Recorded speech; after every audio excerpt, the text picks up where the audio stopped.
And now, another moment in the history of Stafford County.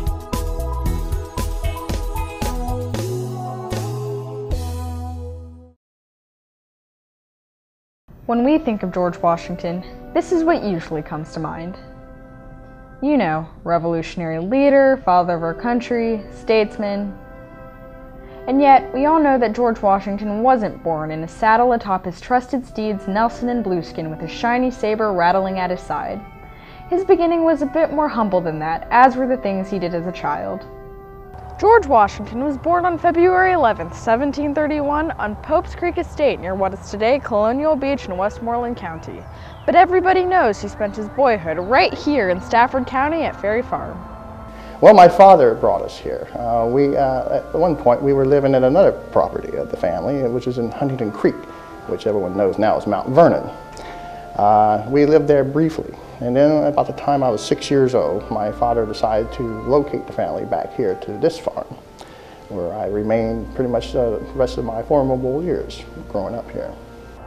So the young George didn't arrive at Ferry Farm, which the family called Home Farm, and everyone else called Washington Farm, until he was 6 years old.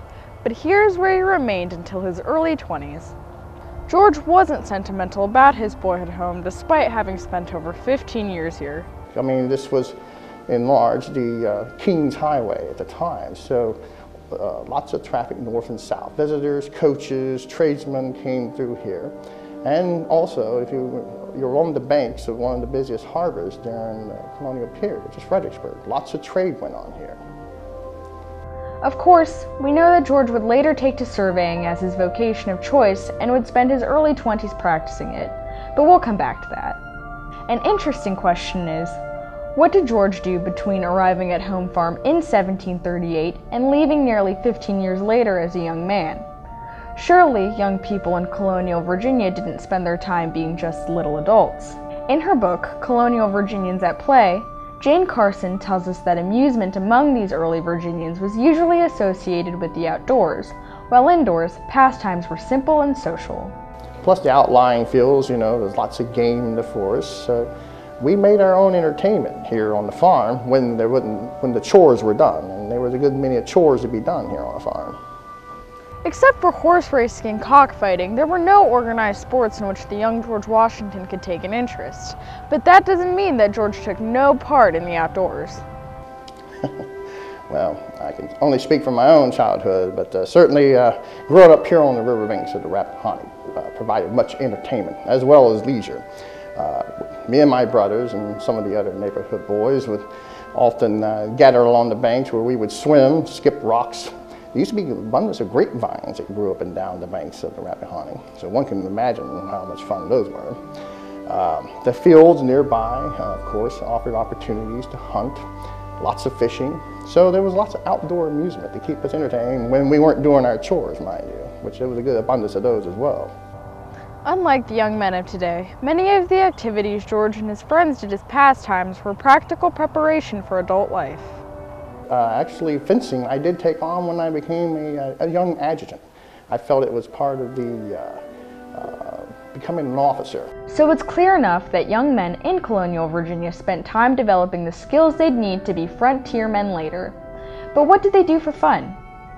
This game is called 9 pins. I know most of you are probably used to bowling and you have 10 pins that are set up in a triangle, but this was the original game that bowling took the place of. You have 3 straight rows of 3 pins. You can bowl with the ball either to the side of the pins or you can bowl it into one of the corners. But at that time they did not yet have the 10 pins with the triangular shape. Of course, just like today, it wasn't always a nice day for playing outside when George Washington was growing up on Ferry Farm. When children had some spare time on their hands and the weather was bad out, they often resorted to playing parlor games. The game of forfeits was a favorite parlor game during George's time. In forfeits, players forfeit a personal belonging into a pile on the floor. The object is then held over the owner's head, and he or she must do some stunt or act in order to get back the item.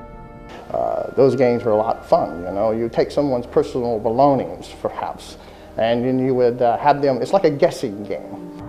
But everything was not always fun and games for children like George Washington either. Sometimes you had to participate in things adults wanted you to do. Well, those were basically afforded to me by my brother Lawrence. The Fairfax is there at Belvoir, where they live. There was always a ball or a dance going on there, or a good barbecue. And we Virginians, we love our horse racing, and I always loved horses. I've been riding horses as long as I can remember. In keeping with the theme of childhood as preparation for adulthood, colonial Virginians also provided their offspring with an education in courtship. Courtships were usually, well, they were very, not too many opportunity without the permission, because keep in mind, here in Virginia, our plantations were far out and spread apart from one another. So the only time one could probably have the opportunity to see the opposite sex would be at a ball or a dance at someone's plantation home. If courtship and marriage were not particularly on George Washington's mind during his years at Ferry Farm, preparation for making a living certainly were.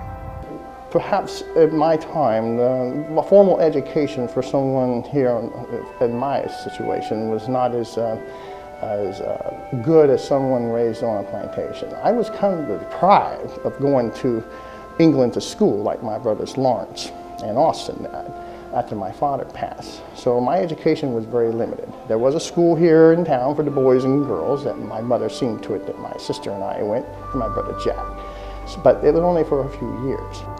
Washington never obtained more than the equivalent of an elementary school education. He was not highly literate, but showed a talent for mathematics. Under the care of his half-brother Lawrence, following his father's death in 1742, Washington learned trigonometry and surveying, which was typical for boys his age. But it was there, though. I learned that I had a gift for numbers and arithmetic. And that was how I was able to deploy that ability with my first career, which was surveying. In 1748, the neighboring family of Fairfax and Belvoir sent 16-year-old Washington on a month-long surveying trip to Shenandoah Valley. Surveying provided George with decent wages and travel opportunities. But being a surveyor also allowed me the opportunity to depict the terrain that I would later use for my own benefit when I became General of the Army during this revolution. And I was able to identify good land and bad terrain to fight battles and such. And that always proved to my benefit. Washington's appreciation for the value of land grew during his time as a surveyor, and he was later certified by the College of William and Mary as the official Culpeper County surveyor. Washington's brother Lawrence contracted tuberculosis while the youthful George was still under his care. He passed away in 1752 after Washington accompanied him on a trip to the island of Barbados. And so, Washington inherited the Mount Vernon estate at the young age of 20, shortly after Lawrence's death. Well, it was quite a responsibility again, and I tried to employ everything that he was able to counsel me on and managing that.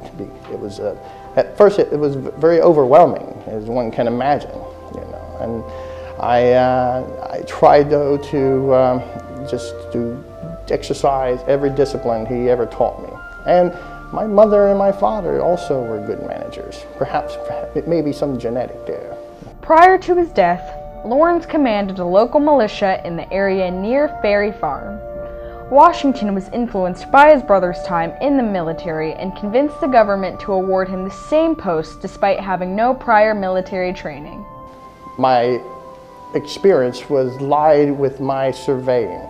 I knew the terrain in the West, and at the time when the French were starting to encroach on the King's claims here in the western part of the Virginia colony in Pennsylvania, I had the knowledge of the terrain and could speak very good to the burgesses about what the land really was. As we all know, Washington eventually served as commander of the Continental Army in the Revolutionary War.